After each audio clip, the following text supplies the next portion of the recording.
À quelles conditions, par exemple, l'individu est-il capable d'agir sur la société? Donc comment mieux comprendre les conditions par lesquelles un individu, ou un groupe d'individus de préférence, pourront agir sur les institutions de leur société? Et qu'est-ce qu'on entend par institution? On n'entend pas simplement les organismes qui structurent la vie en société, comme par exemple l'organisme qui est l'éducation nationale, ou l'organisme qui est la sécurité sociale, ou l'organisation du travail, qui sont des institutions bien sûr. Mais Castoriadis vise beaucoup plus que ça une institution dans un sens plus fondamental encore, qui est l'ensemble des convictions qu'a une société et qui les fait justement produire ces institutions dans le sens le plus habituel du terme. C'est-à-dire pourquoi est-ce qu'une société met en place un système d'éducation nationale? Eh bien, c'est pas seulement le désir d'obligation scolaire, il y a beaucoup plus que ça dans le fait qu'une société décide d'instaurer une éducation nationale. Ça repose notamment sur le fait que, ici je parle de la société en général, après il faudra venir évidemment dans le détail, c'est-à-dire se dire mais qui dans cette société? Là c'est beaucoup plus complexe. Mais bon, prenons d'abord la société en gros, c'est qu'elle considère que la transmission des savoirs doit être faite par des spécialistes, des professionnels de la transmission du savoir, des enseignants professionnels. Parce qu'on pourrait très bien imaginer une société, d'ailleurs il y en a plein, où la transmission ne se fait pas par des professionnels, où elle se fait par le monde,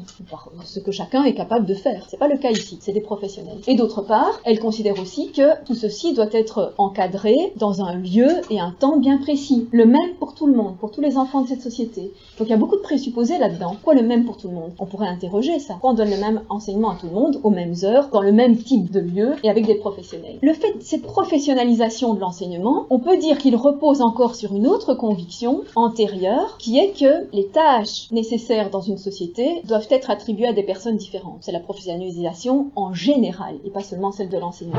Alors qu'il y a des tas de sociétés où tout le monde fait les mêmes tâches, où tout le monde est agriculteur, ou bien tout le monde est chasseur, tout le monde fait les mêmes tâches, mis à part la division sexuelle des tâches qui, elle, est en général évidemment universelle. Mais donc cette division des tâches, on peut dire que bien sûr elle est justifiée d'une certaine manière par la complexité des savoirs et des savoir-faire, donc aussi bien des connaissances que des savoir-faire pratiques, techniques, qui sont dans notre société extrêmement développés, qui se sont accumulés d'une manière tellement expansionnelle qu'il n'y a plus moyen pour une seule personne de les connaître tous. C'est impossible. Et donc forcément on est obligé de se spécialiser. D'accord, ça c'est une justification rationnelle, le fait qu'on est obligé de spécialiser les savoirs et donc les transmissions. Et c'est pour ça, je remonte d'institution en institution. Tout ça, ce sont pour Castoriadis des institutions. Bon. Mais on peut toujours poser la question de savoir, est-ce que c'est vraiment ça qu'on veut? C'est-à-dire, supposons que notre valeur la plus fondamentale, celle à laquelle on tienne le plus, c'est l'égalité. Si on tient le plus à l'égalité, plus que toute autre chose, alors on pourrait renoncer à la complexité du savoir, puisque dès qu'il y a complexité, il y a inégalité. Je vous rappelle les réflexions qui ont été faites au XVIIIe siècle, notamment par Rousseau, mais par d'autres aussi, sur la naissance de l'inégalité, des inégalités parmi les hommes. Qu'est-ce qui a produit des inégalités parmi les hommes? Les arts et les sciences. Parce qu'il y a toujours quelqu'un de plus doué, il y a toujours quelqu'un qui apprend mieux, ou qui crée mieux. Et donc,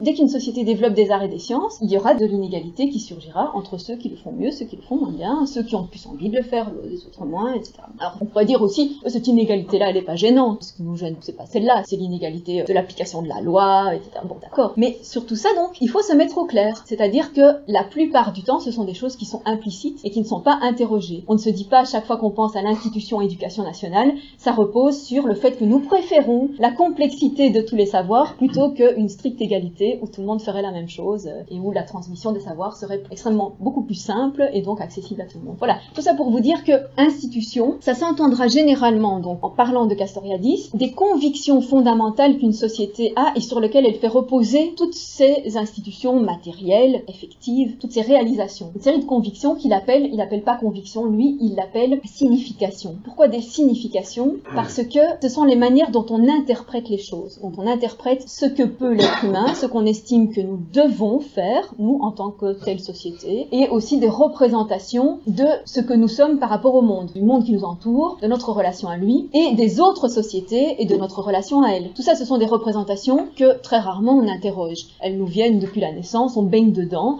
et on s'interroge plus trop là-dessus. C'est ce qu'on appelle donc représentation ou des significations. Tout ça, ce sont des significations. Et toute société, bien entendu, doit nécessairement se donner des significations. Toute société doit instituer le sens qu'elle donne à son environnement, à ce à quoi elle se destine, qu'est-ce qu'elle désire développer ou pas, et puis à tous ces partages très importants, dichotomiques, entre ce qui est permis, ce qui est interdit, ce qui est considéré comme bon, ce qui est considéré comme mauvais. Bon, tout ce genre de valeurs, d'institutions, donc de valeurs, qui caractérisent une société et qui fait que les sociétés sont très différentes entre elles. Qu'on a une variété extraordinaire, justement, de classement de ce qui est permis, interdit, valorisé, dévalorisé. Donc ça, c'est pour des définir le terme institution, en quel sens il l'entend.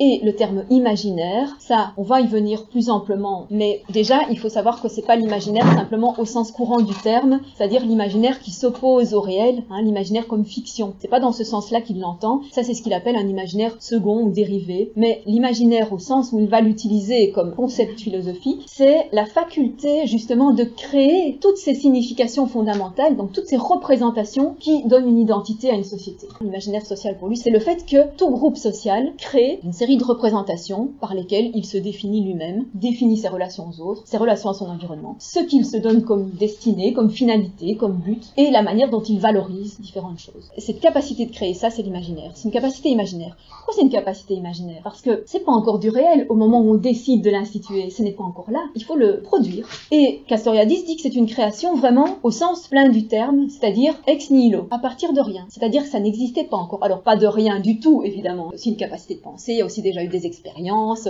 on a tous la sensibilité, on a tous... Bon, bien entendu, ça vient pas de rien. L'être humain a évolué progressivement, il ne vient pas de rien, il vient pas directement de l'amibe. Bon, il y a déjà tout un savoir accumulé, évidemment, tout au cours de l'évolution. Donc c'est pas de rien dans ce sens-là. Mais c'est une création à partir de rien au sens de... C'est pas simplement une dérivation de quelque chose qui existait déjà, et dont on pourrait dire qu'il y a une sorte de nécessité à ce que ça advienne. Ça, c'est une thèse très importante de Castoriadis. Il n'y a pas de nécessité au développement historique. Parce que ce qui vient à un certain moment n'était pas déjà contenu dans ce qui était avant. Il ne peut pas être simplement déduit de ce qui existait avant. Ce qui existait avant n'est pas une cause suffisante pour déterminer ce qui viendra après, donc ce qu'une société créera de nouveau. C'est une cause nécessaire, sans doute. Ce qui existait avant est une cause nécessaire, parce que tout ce qu'on va créer, évidemment, repose sur des contraintes, mais c'est pas une cause suffisante, c'est-à-dire ça ne donne pas une nécessité à la forme que prendra la création. Donc il y a une liberté de création de la part des sociétés. Et c'est pour ça qu'elles sont aussi diverses, aussi différentes les unes des autres. C'est parce qu'elles sont libres de créer des choses différentes, même à partir des mêmes contraintes de départ.